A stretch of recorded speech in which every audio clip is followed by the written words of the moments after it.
Hello बच्चों, स्वागत है आप सभी का अर्जुन मैथ क्लासिक चैनल पर। चलिए, कक्षा 6 के गणित में हम पढ़ रहे हैं अध्याय नंबर 5 और उसकी प्रश्नावली 5.8 शुरू कर रहे हैं। प्रश्नावली 5.8 का पहला और दूसरा क्वेश्चन करेंगे आज की वीडियो में। चलिए पहला क्वेश्चन देखते हैं।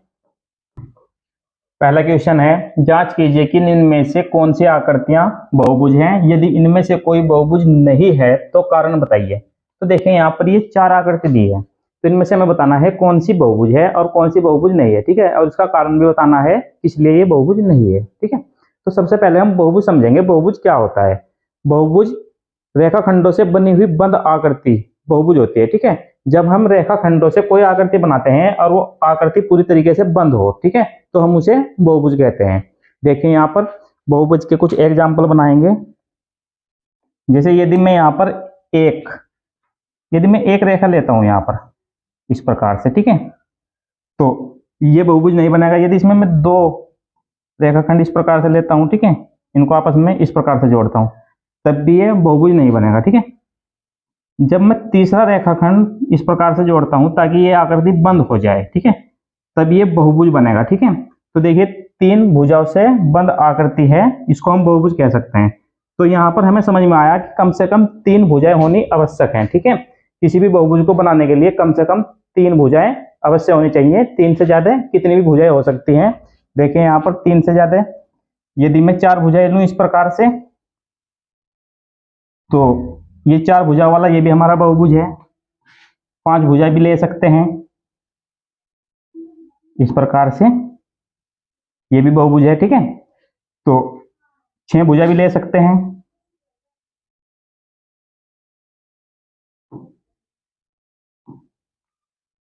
तो चलिए मैं कुछ और बहुभुज की आपको आकृतियां दिखा रहा हूं। यहाँ पर देखिए, ये आपकी बुक में भी ये चार्ट दिया हुआ है। तो यहाँ पर लिखा है भुजाओं की संख्या। ठीक है, तो कम से कम 3 भुजाओं से बहुभुज बनता है। तो यहाँ पर सबसे पहले दिया है 3 भुजा। ठीक है, 3 भुजाओं से देखिए, यहाँ पर 3 भुजाओं से ये आकृति बनी है, इसको हम त्रिभुज कहते हैं। यहाँ पर ये 4 भुजाओं से बंद आकृति है, इसको हम चतुर्भुज कहेंगे। यहाँ पर ये 5 भुजाओं से बंद आकृति है, इसको हम पंचभुज बोलेंगे। ठीक है, इस प्रकार से इसके नाम दिए जाते हैं। और यहाँ पर देखिए 6 भुजाएं हैं, इसमें 6 भुजाएं हैं, 1 2 3 4 5 6, इसको हम षष्ठभुज बोलेंगे। और देखिए यहाँ पर इसमें 8 भुजाएं दी गई हैं, इसको हम अष्टभुज बोलते हैं। 1 2 3 4 5 6 7 8, तो ये अष्टभुज हो जाएगा। ठीक है, तो चलिए अब क्वेश्चन करते हैं।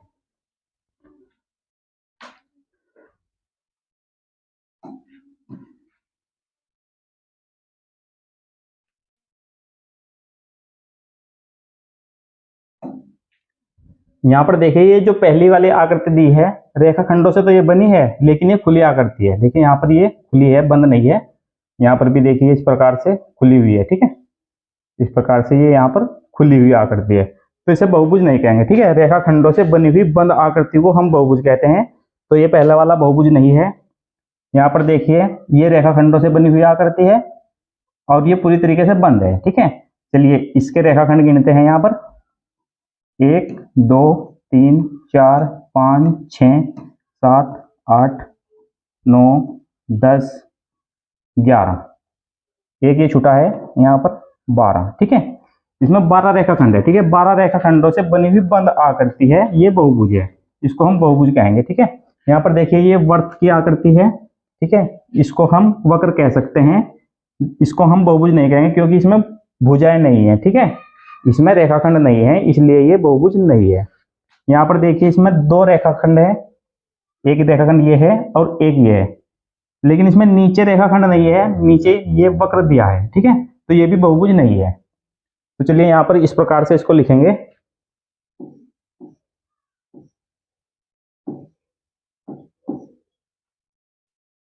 देखिए पहले का आंसर लिखेंगे, यह खुली आकृति है। ठीक है, ये बहुभुज नहीं है, खुली आकृति है, खुली आकृति है, इसलिए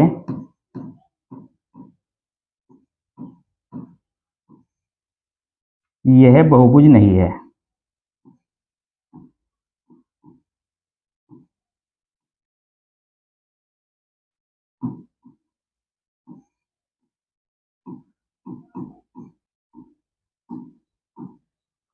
चलिए इसके बाद देखिए बी।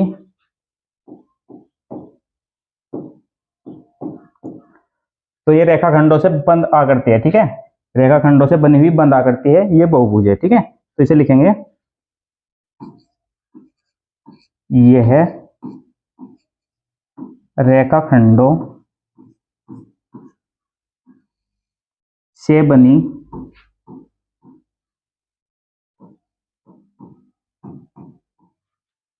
बंद आकृति है।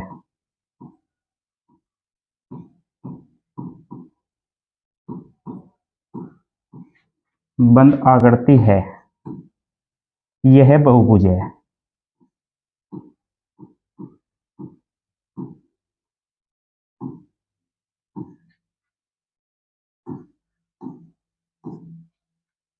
चलिए इसके बाद देखिए सी।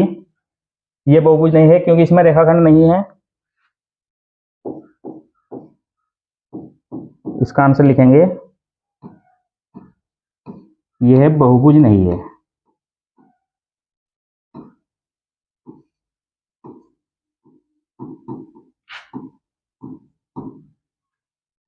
क्योंकि इसमें रेखाखंड नहीं है।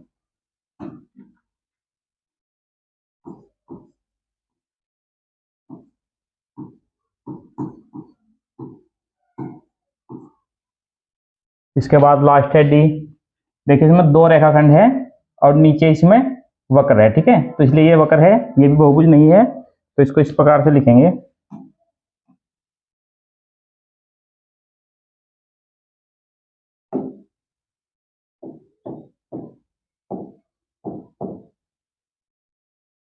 इसमें सभी रेखाखंड नहीं है।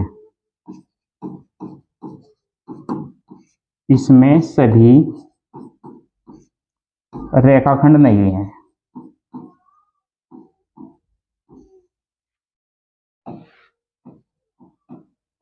नहीं है, यह बहुभुज नहीं है।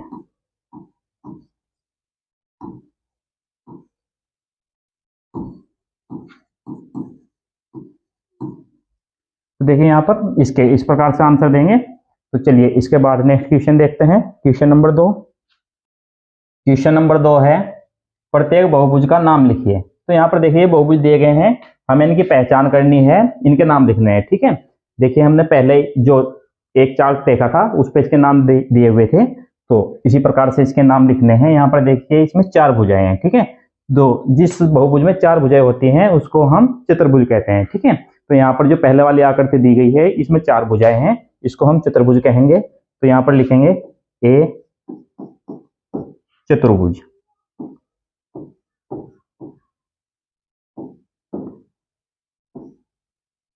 देखिए बी में यहाँ पर 3 भुजाएं हैं, ठीक है, 3 भुजाओं से बनी हुई बंद आकृति, ठीक है, त्रिभुज होती है, ठीक है। तो ये वाला जो बहुभुज है इसका नाम त्रिभुज है, इसको हम त्रिभुज लिखेंगे।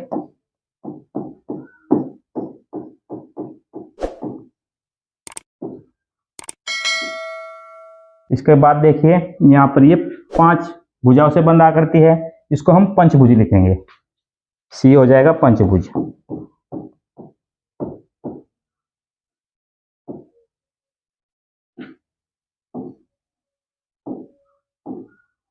इसके बाद देखिए यहाँ पर इसमें 8 भुजाएं हैं, इसे काउंट करेंगे 1 2 3 4 5 6 7 8, ठीक है। इसमें 8 भुजाएं हैं, इसको हम अष्टभुज बोलते हैं। यहाँ पर अष्टभुज लिखेंगे डी।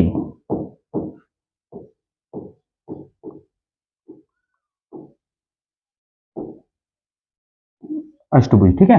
तो इस प्रकार से इसके नाम लिखने हैं। उम्मीद है ये क्वेश्चन आपको अच्छे समझ में आ गया होगा। यदि ये क्वेश्चन आपको अच्छे समझ में आ गया है तो वीडियो को लाइक कीजिए। यदि आप हमारे चैनल पर नए हैं, अभी तक आपने चैनल सब्सक्राइब नहीं किया है तो चैनल को सब्सक्राइब कर दीजिए। Thank you for watching.